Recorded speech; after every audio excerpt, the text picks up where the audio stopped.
Jadi dari sini kita fahami bahwa puasa itu selain diwajibkan kepada kita umat Islam, sebenarnya puasa itu juga sudah disyariatkan oleh Allah kepada umat-umat sebelum kita, mulai Nabi yang pertama sampai yang terakhir Nabiullah Muhammad SAW.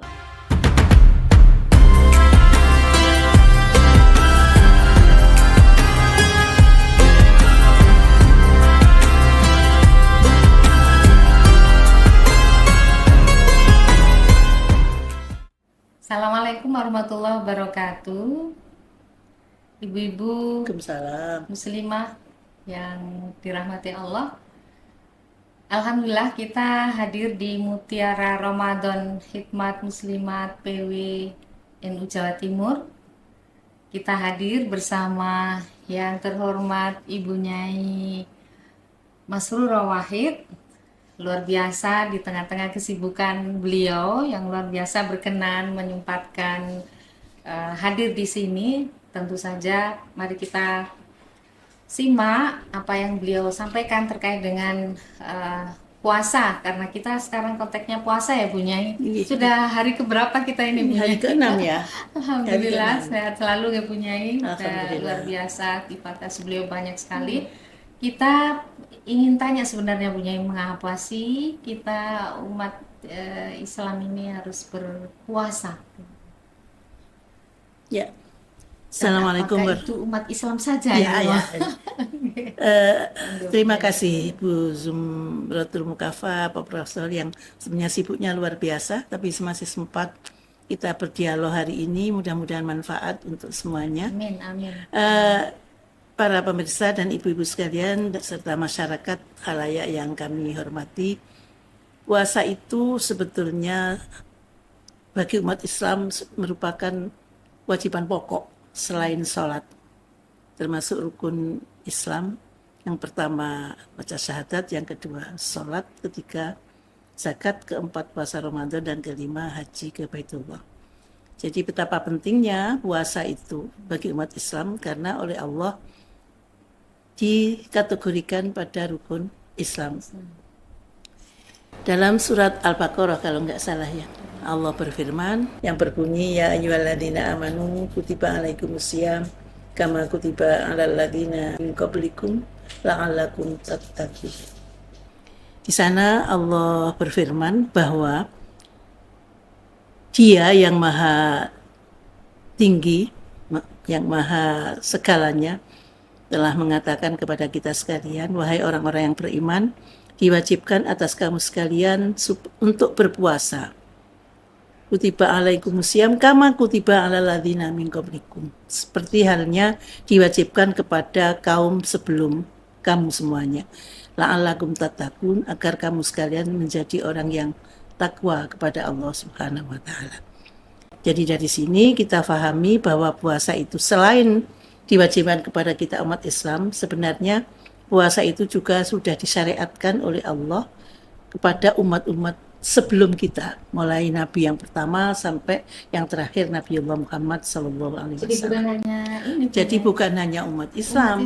Nah, kita juga bisa tahu terhadap agama-agama lain, terutama agama Samawi, semuanya menjalankan ibadah puasa. Tentu dengan syariat yang berbeda, dengan cara yang berbeda, dengan waktu yang berbeda, karena masing-masing sesuai dengan ajaran yang mereka terima. Bahkan agama-agama lain selain agama Samawi pun, Hindu, Buddha, dan yang lain, puasa itu merupakan semedi atau merupakan olah jiwa, sehingga puasa itu dijadikan sesuatu yang menjadikan orang itu jiwanya bersih, orang itu menjadi dalam tanda kutip mungkin lebih awas gitu ya, kalau kita dikatakan orang yang kasyaf gitu kalau orang Islam ya, tapi kalau orang-orang selain Islam mungkin dengan istilah mereka masing-masing, sehingga puasa itu menjadi amat penting bagi semuanya. Luar biasa ya, luar biasa. Jadi memang bukan hanya diwajibkan untuk kita, sebenarnya puasa itu berarti sangat universal ya punya Ya, ya, ya. tidak. Sebetulnya tidak ada umat yang menolak puasa itu dan Ya. menganggap puasa itu tidak baik. Itu tidak ada. Ditinjau dari sisi apapun, sebetulnya puasa itu bagi semua umat, beragama apapun, itu hal yang baik. Hal yang baik. Tinggal manusianya bisa mempraktekkan tidak hal kebaikan-kebaikan itu yang telah diajarkan oleh Allah Subhanahu wa Soalnya kalau Ta'ala. puasa itu lemes punya ini, Lemes ya, mau makan nggak boleh nggak boleh makan, makan. mau minum es juga tidak bisa minum es Boleh. kalau siang hari. Begitu, Oke. jadi Jadi luar biasa memang untuk semua umat ya puasa itu. Nah sekarang kalau untuk umat Islam itu puasa itu seperti apa punya? Apa yang harus dilakukan, apa yang tidak boleh dilakukan itu? ya puasa Kan itu kan masing-masing beda. sebetulnya yang paling mudah, puasa yang paling sederhana itu kan tidak makan atau mencegah untuk tidak Iya. makan dan tidak minum. Hmm. Kemudian juga tidak menuruti kata hati atau syahwat ya, itu puasa. Sehingga dua hal ini sebenarnya amat sulit bagi manusia karena manusia itu kecenderungannya nuruti apa yang menjadi kata Ya, hatinya, kata ya, nafsunya. itu kebutuhan Ya dasar itu kebutuhan punya ini. dasarnya ya makan, ya minum. Iya, Kalau pagi ya sudah mencari kopi, iya, iya, sudah mencari sarapan, kemudian iya, apalagi siang hari, apalagi habis bekerja. iya, Tapi di sana meskipun ada makanan yang lezat-lezat yang disediakan dengan sangat banyak, tapi karena puasa puasa. mereka tidak melakukan itu, tidak memakannya itu. Itulah hebatnya puasa itu, sehingga bisa mengkondisikan orang yang kesenangannya itu mestinya dimakan, mestinya diminum, padahal itu halalan, toyiban misalnya. Apalagi lezat Apanya lagi. yang lezat lagi, itu tidak dilakukan karena hebatnya puasa itu.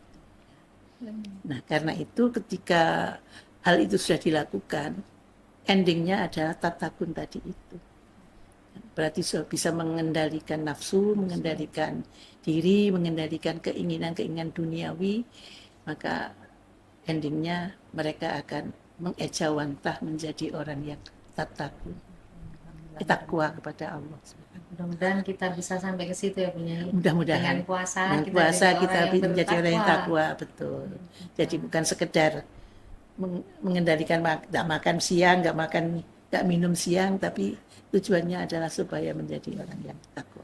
Baik, terima kasih Bu Nyai. Luar biasa sekali yang disampaikan oleh Bu Nyai Mas Luro tadi. Dan kita sebenarnya masih ingin panjang bersama beliau. Tapi kita masih penasaran tadi misalnya eh, kan puasa kalau siang Bu Nyai, kalau malam gimana? Terus kemudian syahwat. Nah, kalau dengan suaminya masa nggak boleh Bu Nyai? Nah, Oh itu ya, itu pertanyaan-pertanyaan yang mesti terus kita gali, tapi kita memang waktunya terbatas. Insya Allah ketemu lagi dengan Mutiara Ramadan Muslimat PWNU Jawa Timur. Namun sebelum kita tutup, kita akhiri, Bu Nyai ada satu pernyataan mungkin yang bisa memotivasi kita untuk berpuasa. ya. Jadi karena puasa itu ibadah yang universal yang bisa diterima oleh semua umat ya. Bukan cuma umat Islam saja, tapi juga umat-umat yang lain. Bukan cuma syariatnya Nabi Muhammad saja, tapi juga syariat Nabi-Nabi yang lain. Maka kita harapkan dan insya Allah dengan puasa itu kita bisa merajut saling pengertian satu sama lain, saling menghargai, saling toleran terhadap kehidupan yang kita boleh berbeda tetapi saling menghormati dan saling menghargai. Saya kira itu yang hikmahnya sehingga kalau toh tidak puasa, kita mesti ikut mengendalikan diri kalau ada teman yang berpuasa Berpuasa. di sini. Seperti itu. Terima kasih Bunya, luar biasa kita dapat kata mutiara satu ini, ibadah puasa itu universal gitu. Jadi puasa itu ibadah yang universal. Ini luar biasa kita dapat mutiara hari ini dari Bunyai Mas Ruro dan ibu-ibu para pemirsa yang kami hormati. Mari kita selami lautan Islam supaya dapat mutiara. Nah, ketika mutiara itu sudah kita peroleh, sehingga kita mampu melaksanakan puasa dengan sempurna. Assalamualaikum warahmatullahi wabarakatuh. Waalaikumsalam warahmatullahi wabarakatuh.